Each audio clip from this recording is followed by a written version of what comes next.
Welcome to the Branded Impact Podcast. On this show, we go beyond surface level branding, honest conversations with industry leaders, behind the scenes of aligned brand building, and actionable insights to help you elevate your presence. I'm your host, Jocelyn Espejo, aka Joe. Hit subscribe and join me each week for the Branded Impact Podcast. Welcome back. On this episode of the Branded Impact Podcast, I'm joined by Alyx Coble-Frakes, founder of The Agenda, as she joins to talk about turning cycle syncing into a superpower. From health coach to femtech CEO, she's helping women boost productivity, relationships, and well-being by working with their biology, not against it. Alyx, I am so excited to have you on the show. I would love to have you start by telling us a little bit about who you are and what are you the most passionate about in your business right now? Thank you for having me. I've been really looking forward to this chat because we had such a fun time, even like in the pre-show, the get to know you. So I've been waiting and waiting and waiting for this. So thanks for having me on. This is a really awesome opportunity. This is such a fun topic because I feel like this is something that so many of us are aware of, but it takes us forever to figure out. Like, oh, there's Yeah. a thing. Like, I feel better some days and I don't feel better some days. And then I think I tagged you in a post the other day because somebody else was talking about how, like, whatever cycle, and I'm so bad at knowing them and you're better, but like, whatever cycle man, this is what it means. And I was like, oh my gosh, you have to check out the agenda because that's exactly what she does. So I guess we're talking for anybody who hasn't heard of the agenda. Can you fill us in first on what it is? And then Yes. chat to me about what you're excited about. So it's a totally accidental period planner system. And so I'm a health coach. I have a business degree. I have a background in business. I worked with a lot of nonprofits. So I did the Peace Corps. I kind of moved all around the world and the country and had a lot of fun in my 20s. And when I came home, I was like, man, I need to focus on my own health. So I became a health coach and I was tracking my sales conversions when I was in that due to my good training from business school. And I started highlighting all of my sales conversions in green because I was like, green for money. This feels like a powerful manifestation tool. And I kept seeing I all love of it. these clumps of green together. So like more sales and then no sales and then more sales and then scattered sales. I was like, what the heck is going on here? And I'm a data girly. So I finally put the pieces together that I was having much higher sales around the ovulation phase of my menstrual cycle. And I was like, what? I'm all about working harder or working smarter, not harder. And I had learned about cycle Yes. syncing, but I hadn't heard anyone talking about this for the world of work. Like, what does this actually mean in our schedule, in our orientation, in the way we plan our tasks? And so, after all that was kind of downloading, I was in a meditation, and this idea came to me for a period planner. Like, it was really clear, like time blocking.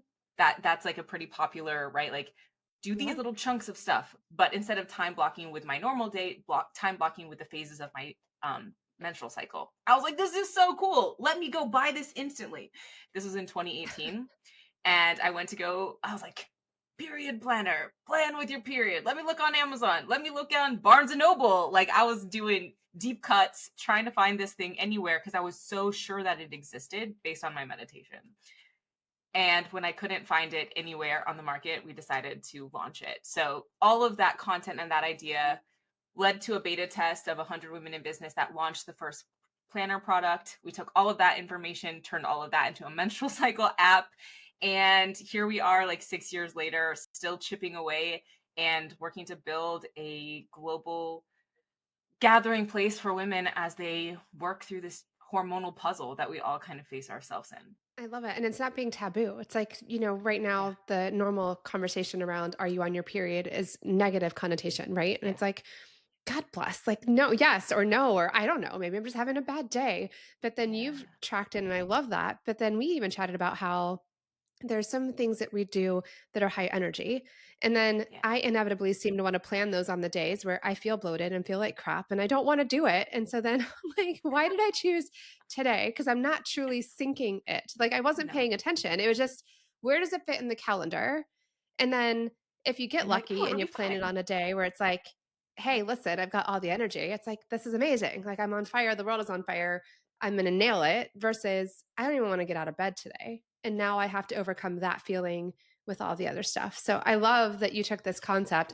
Again, surprised it wasn't already out there, but at the same time, I'm not because I feel like we're still in a society that we know that this is a thing. We know that women have different cycles. We know that we have different moods. We know that our hormones do crazy things, but yet we don't relate it. So even when we talked, I was like, cycle syncing, like, I don't think I've ever related it to anything other than making a mental check, like, what day of the month is Yeah. it based on how I'm reacting to things right now? Yeah. Like, I know that I tend to have certain mood swings and I start to feel doom and gloom at a certain time of month. And so then I'm like, is it doom and gloom or am I just going to have my period in a week? Like that's cool where I'm at. But that's as far as I Yeah. took it. I still haven't applied it and I need to. I haven't applied it to business yet. It's hard because there's a couple of things that I want to pull out of all the really good stuff that you just said. And so, one thing is like, yeah, definitely we work from a benefits perspective. So, we've taken all of the content and all of the learning, and instead of coming to it and saying, like, well, this is a bad time to do this, we say, this is a really good time to do X.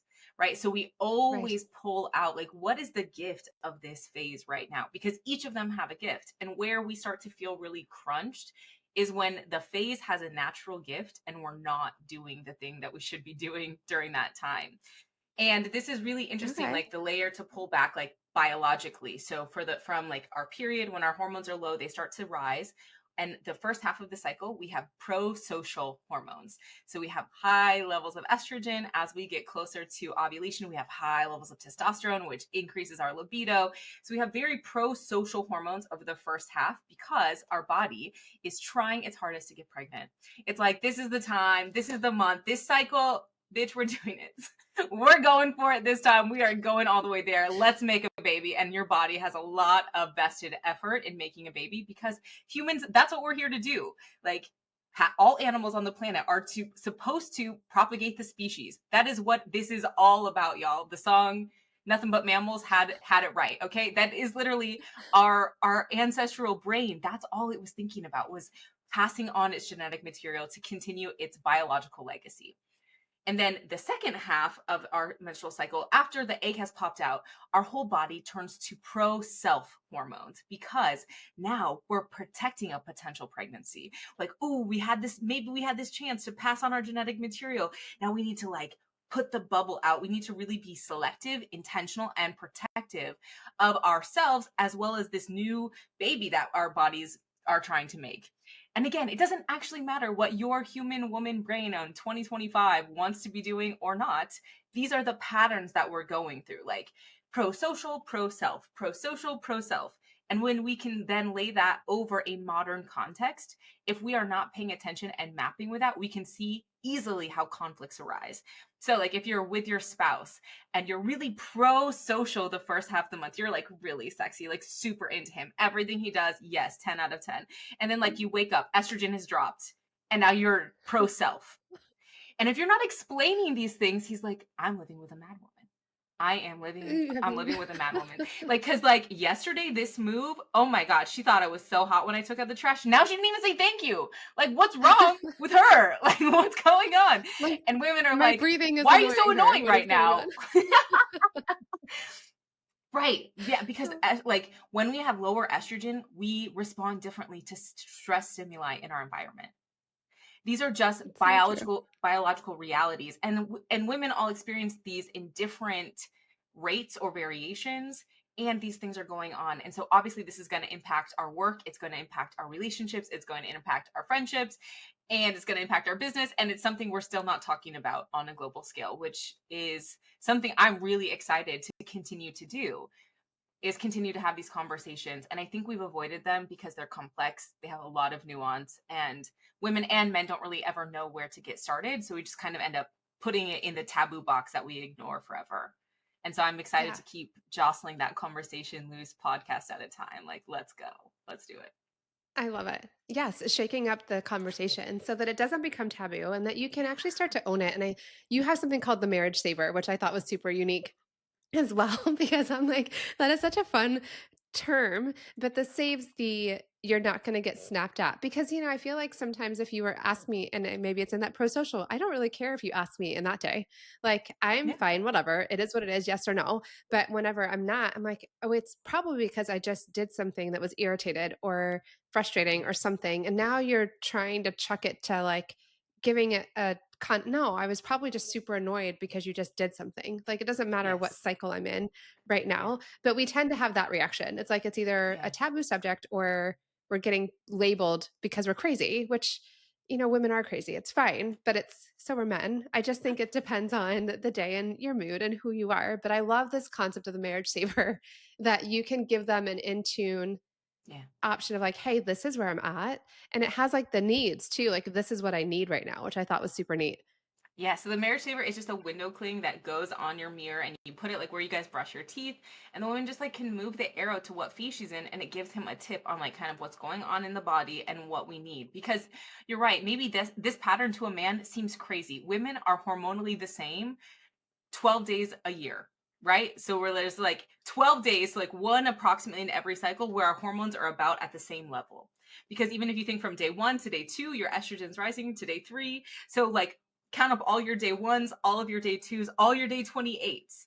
Men are hormonally similar every single day, which is why they can be rigid and inflexible and perhaps lack creativity in their problem solving, right? So for both, when we don't have that common ground, it feels like they're kind of crazy, and then they look at us like we're kind of crazy, when really we're just on two hormonal operating systems that if we can pair the language and understand the language of the other person, then we can find that there's a lot of nuance and beauty to having somebody who has four really strong skill sets throughout the month and somebody who has one really strong skill set every single day.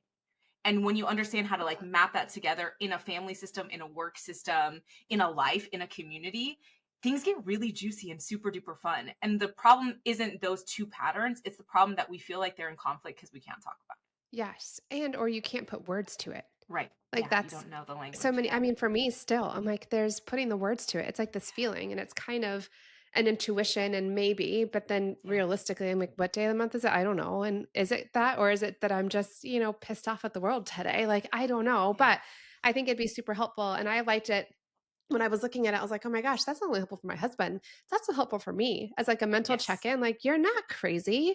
You're just fighting extra hormones today. Or like Yes.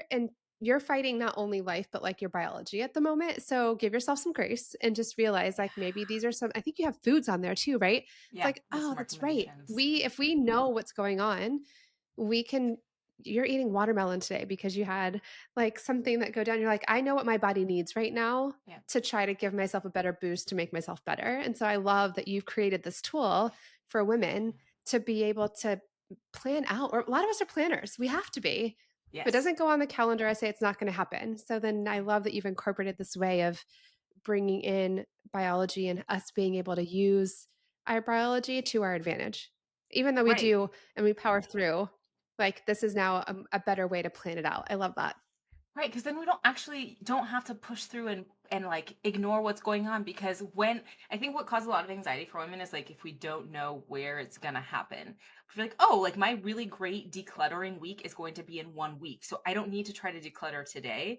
I can put that on my calendar for a week. Because the other thing I wanted to pull out when like way back to the beginning of this conversation is you're like, I don't know why sometimes I plan something and I'm so excited when I put it on my calendar. And then when I get to that event, I no longer have the capacity for it. And that's because most of us are doing our planning totally wrong. So we will have our period, and then we have a boost of energy. Thank you, estrogen. And then that girl gets a hold of our calendar and she's like, let me schedule in all of the things for you to do in the next 3 weeks, except for you're never going to have that level of energy again. And she's the one planning your entire schedule, which is bananas. Because then by the time you're doing that event 3 weeks later, like, please put it in the comments. I have fallen into this trap 100,000 times in my life, right? Because then by the time, fast forward, I'm like, who the hell planned this? Oh, wait, I did when I was in the follicular phase. What's wrong with me? So that is kind of the entire orientation. A lot of people will talk about planning in the follicular phase. And I think that is the cruelest thing we could ever do to ourselves. Even other cycle syncing coaches will talk about that. So the way that we've set out our whole orientation is that you look when you're on your period, that is the time to plan, because your right and left hemisphere communicate better during that time. We're grounded, we're tapped into our intuition. There's a lot of communities, indigenous communities, that talk about on the spiritual side, the portal between life and death is open. So like your period is the time to make major decisions and to also map out what is going to be good for your family unit over the next 3 to 4 weeks. As you move into the follicular phase, you get into an action orientation of doing the plan you set out for yourself on your period. So this is the busy bee. This is like sister getting things done, moving and shaking. Then ovulation is this time for magnetism. So you're receiving. You're like, everything's a yes right now. What do I want? What am I putting out there to receive and manifest during ovulation, right? Even if it's not a baby, we can take that creative potency that our body is creating through this energetic process to call in other things into our life, like sales for your business, or doing content, or doing a branded photo shoot. Please do it during ovulation. You're going to feel super hot. It's going to be really freaking fun.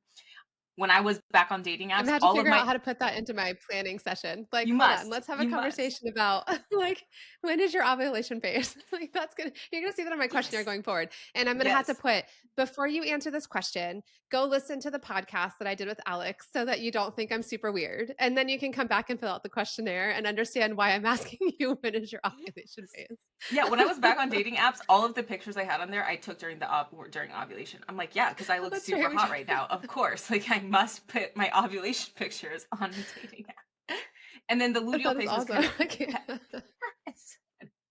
then the luteal phase has kind of like these two big parts. So the first week is like first maybe like 7 days, 7 to 10 days is like a really good analyzing and organizing time. This is when we're really good at wrapping projects up or getting people into a workflow, or like someone has just agreed to be your client, now you're onboarding them, you're working them through your process during that time. And then the last 3 to 4 days we all tend to be pretty sensitive, right? So when you just understand these things are coming, it's not that you stop taking it seriously when somebody hurts your feelings. Like, oh, I'm just not going to take it as, I'm going to take it seriously, not personally. I'm going to understand, hey, this dynamic keeps happening. Joe and I, we work together and we keep really crashing heads around these last 3 to 4 days. Maybe there's something else I can tell her about my boundaries that is not happening in the follicular phase. And I'm going to do some of that reflection work and I'm going to sit with that before I bring it to her, because I really know if this keeps hurting my feelings every time in the luteal phase, it is something really important. But let me kind of dig into what other aspects of that are mine to own, what other aspects can I bring to us as a community, like really getting into the nuance of that, because I'm now understanding I do have lower hormones and this keeps coming up as a red flag for me. So I do need to do some work on this pattern. Here's an opportunity for me to take some accountability. One, I love how you're talking about doing the work and identifying the pattern and not using it as an excuse. This is not a Yeah. tool to use it as an excuse, like, oh, you just have to excuse my behavior. It's how can I maximize the way that my body is working and then identify the areas. And whether that be setting boundaries or check ins, like for me, I'm like, I just have to do a mental check in, like, what's going on. And I remember talking to a friend of mine, her daughter was experiencing and she's like, I don't really know what's going on, but it's like once a month, we just start to have like, she doesn't want to do schoolwork and she doesn't want to do anything. She doesn't want to talk to anybody. And, I started to ask the question. I was like, when is she getting her period? And she goes, what do you mean? I was like, do a check in. And is she acting like this the few days before? Because like I have a tendency to get super low Yep. right before mine too. And it has to be a mental check in. But then it was like, oh, so then now you can wake up and be like, wait, what time? Where is it? Where am I at? And I like that you're saying do the work to adjust because it's not used as a tool, as an excuse. It's how can we Mhm. maximize our power? And women are amazing and strength, like full amazing creatures. We can do so much. And I feel like you have unlocked a tool that if people can implement, Yeah. like, gosh, you're going to be unstoppable. Like you're already Yeah. able to do so much. And we're kind of, I feel like in a way, almost fighting against our bodies. If I can be honest, I feel We like I are. am Yeah. like constantly fighting to overcome something. And so Yes. this is now an option where it's like, I like that you're talking about planning and make sure your party girl plans your partying for like when you're going to be in party girl phase again. Cause Exactly. then you're So then not you'll going have to want to fun. be Then like, we'll all yeah. have fun instead of all being And then miserable. everyone will have fun. And, I think this is, I'm sure I haven't done enough studies in it. I'm not a health coach, but when you hang around women long enough, your cycles tend to sync up. And so I remember it was amazing when I had roommates in college because then we were all in our party phase together. And then we were all in our like, hey, we're going to do movie night and just hang out in together. Yeah. So that works out really, really well too. Well, Yeah. this is super fun. I cannot wait for people to check you out. I am going to continue to tag because I feel like this is something that's starting to become more of a norm. There is Yeah. more conversations around the cycle planning, around women becoming more open to talk about their body and hormones and all of those pieces. But I kind of want to take a step back and you had this concept, you had this idea. Then what did you do to get it out into the world? And I know you've been on podcasts, you've been on news shows, like you've had some amazing success. So tell me what you did to start to brand the agenda. I had to I had to kind of decide what the brand as it's grown. I had a co-founder at the beginning, and I brought on a second co-founder, and we've kind of, like, as we've moved through this process, and as you keep doing these slight pivots with products, it's like, what's this product's voice? Is it the same as my voice as Alyx Coble-Frakes, or am I one, like the voice of the CEO, and like the brand feels like a different voice? And we've just had to kind of, because I'm really follicular, on the verge of ovulation today, so I'm like very high estrogen, but I can also be very much like, what are we doing here, right? I can be a very disruptive and agitating force, which is also important in this topic, but really kind of understanding what's the difference between my voice, the brand's voice, does it feel the same? So as we continued, and as Anna came on, we really want the brand to feel warm, to feel inviting, to feel fun, while also holding a little space for accountability and giving people those tools to, hey, yeah, you're right, I do feel kind of crappy. And instead of continuing to offload this, how do I look for those tools, and what tools can I grab for easily? And what is our product suite that we can offer to people? And so, really kind of finding that I have a very different voice than what is our main brand voice, and that can be a really good thing. And so, as we've continued our go to market strategy, I am doing a lot more of the thought leadership side of it for news, as we're kind of going out and pitching media, earned media, things like that. And then having more, some of that branding stuff, like really have that warm embrace, like that, like, let's help you along. And so both are kind of necessary, because when you're building in femtech, you don't just have to have a kick-ass product, you also have to have a humongous amount of education. The lift in education is gigantic compared to a lot of other products, and you have to do that you have to be educating your audience at the same time as creating the product, and also holding space for community. So there's like these three pillars in femtech for it to be successful, and that's a lot. That is a lot in terms That is of a like lot. a branding experience, and how do you go through that. And so I would say we've gotten a lot of things wrong. We've had a lot of opportunities for growth. Like, I'm a non-technical founder who has launched an app. I know nothing about building the back end that holds up our company, which is an insane thing to admit on a podcast, right? I'm like, yeah, I don't know how to code it. If it breaks, I have to wait for somebody on our team to fix it. Like, I don't know how to do that myself. Um, so just kind of But I think it's understanding those amazing that it pieces. didn't Yeah. stop you. Like No. it's okay. It didn't It stop you. You're in like, fact, listen, I I've was got an like, idea. And well, we will just, maybe I'll have some more creativity that I can bring to it, because I don't understand the constraints properly. And I think that has happened. that's okay. Yeah, yeah. That's So I think okay. Yeah. those have been some of our branding challenges, but it's been really fun too, to kind of see, like, what is the thing that we need to break through in this space to reach people, so that they can get the support that they really deserve. I love that. So what are some of the things that you did in the beginning, as far as like, because I know you've reached out to media and then you said earned media, but there's a piece like, what did you do in the very beginning to start to even get your name out there? I'd like to know like what, and then you said there's Yeah, some things that you wish you would have done different or that you got wrong. I always love to like learn from other people's mistakes, but how did you yeah. start? You started with, So did you when we do a were website? Did you start doing social? when we did our physical product launched first, and so I was doing farmers markets, I was doing a stand, like, we launched on a crowdfunding campaign. We're doing a crowdfunding campaign right now.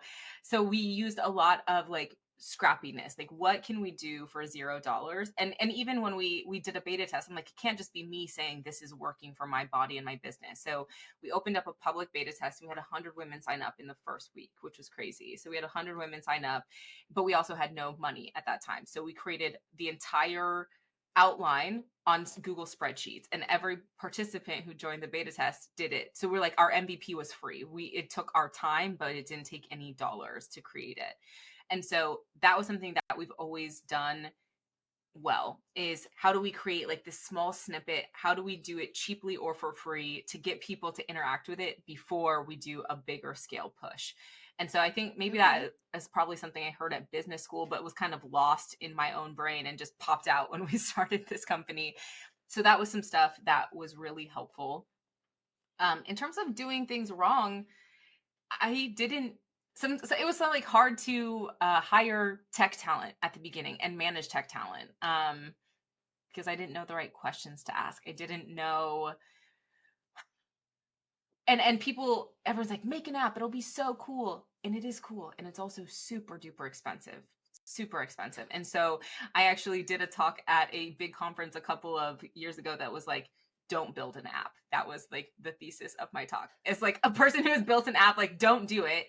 And then I put in parentheses yet, right? Like, what are all the other things that you could do to validate and prove out this idea before you build in technology, because it's super duper expensive. So can you do it on Google spreadsheets? Can you create a newsletter? Could you do a text chain for your users? Like, what are other things you could do to prove out your theory before you are building deep in the tech space, because it's super expensive, especially if you can't code it yourself, right? Like, I couldn't save myself dollars because I couldn't be in. I was like, yeah, the amount of time the amount of years it would take me to learn how to do this idea, it'll be long gone. So yeah, Yeah, at that point, you're like, oh, forget it. No. And you do exactly. have to. And that's one of the challenges I think with running any business is determining, are you the right person?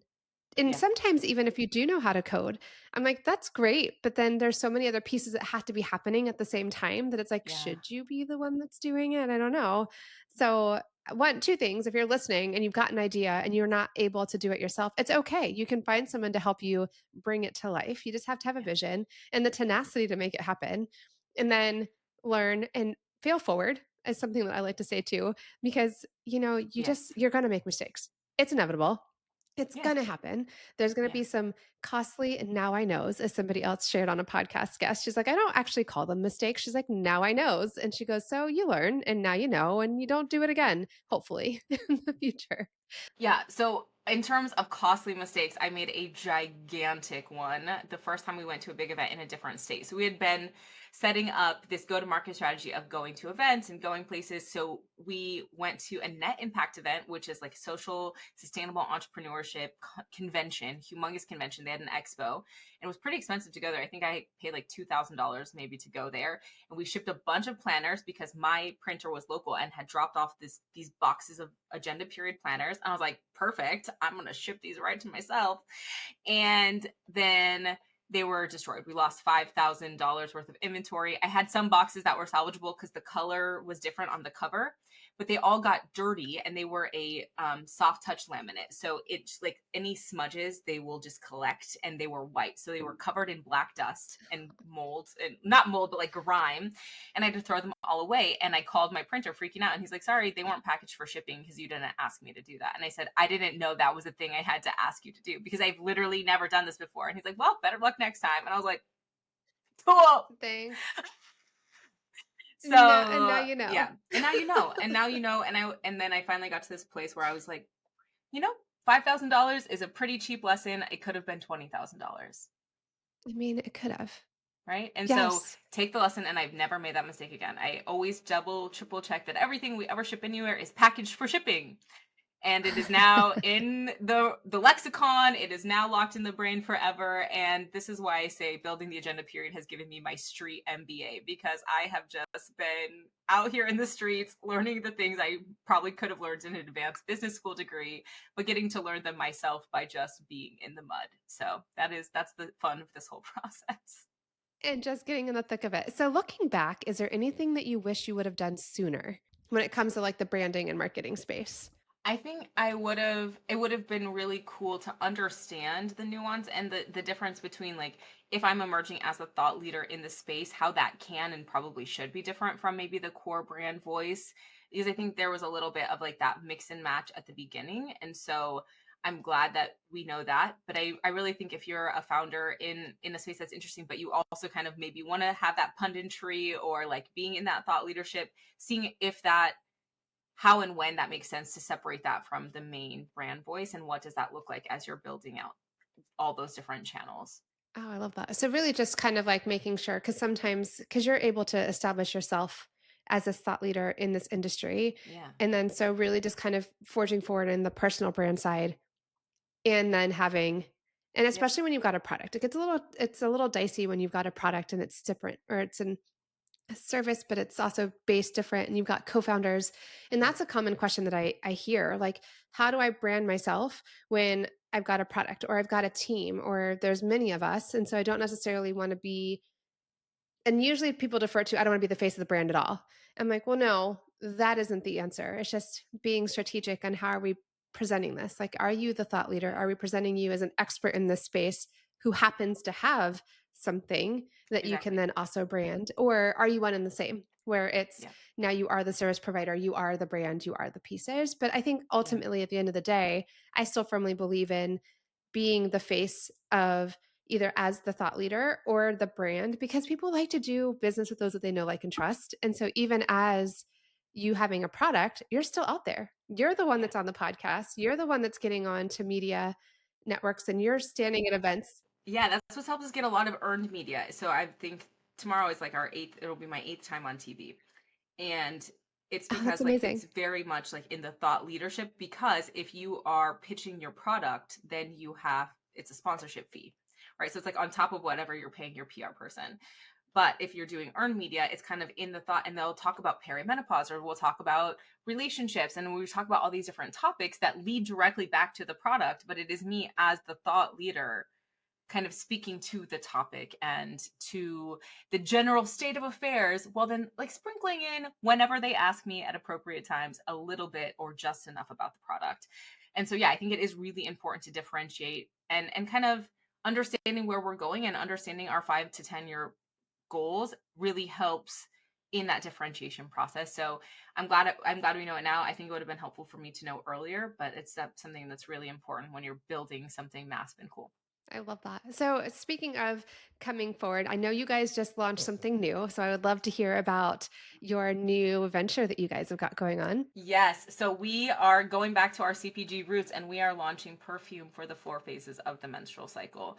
Our pH changes throughout the cycle. Our sense of smell changes. Again, all of these pro-social versus pro-self things we talked about at the beginning. So we have created with a really awesome artisan perfumer from New York, a line called the Ritual Collection from the Agenda Period. So it comes with a little meditation, and it comes with these 4 different scent profiles. And so our vision is that women add in this like little moment to their beauty routine to kind of tap into themselves and tap into what they need. So it's like kind of your final step before you put yourself out there in the morning, right? Just like a little spritz and like really breathing in, and that automatically will connect you with where you're at, what phase you're in, without doing a heavy deep dive, right? This is just something in the morning that kind of gets you ready for the day. So we're really excited.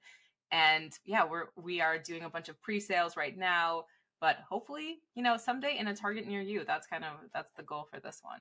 I love it. Speaking into existence, it's going to happen. It'll be someday in a Target near you. And until Yeah. then, you can check out. So, if they've been listening, Alex, and they are intrigued and want to learn more about the agenda, about this perfume line, tell them where they can find you. We are at the Agenda Period, so theagendaperiod.com, at the Agenda Period on Instagram. Find me at the Agenda Period on TikTok.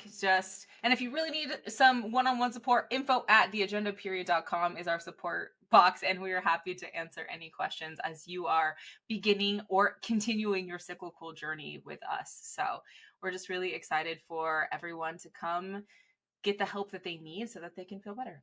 I love that. Thank you so much for being on the podcast. And if you have been listening, please do not hesitate to give some comments, reach out, let us know how something that the agenda period can incorporate as far as what can help. What have you encountered? I would love that. I can't wait to see where this goes because I think this is a really neat concept and something that I am truly inspired to share. And I've already started sharing. I told you I would.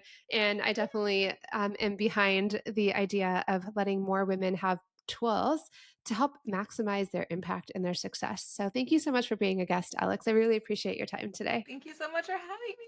I hope you have a great rest of your day, everybody. That's a wrap. Thanks so much for tuning in to the Branded Impact Podcast. If today's episode sparked something in you, please take a second to subscribe, leave a review, or share it with a friend who's ready to unlock their rebrand era. And if you're ready for a brand that's rooted in authenticity and built for impact, one that truly reflects your story, your energy, and your evolution, let's connect. Head to brandingbyjoe.com or DM me on Instagram at brandingbyjoe. Thanks for hanging out. Now get out there, show up with purpose, and make your branded impact. I'll see you next week.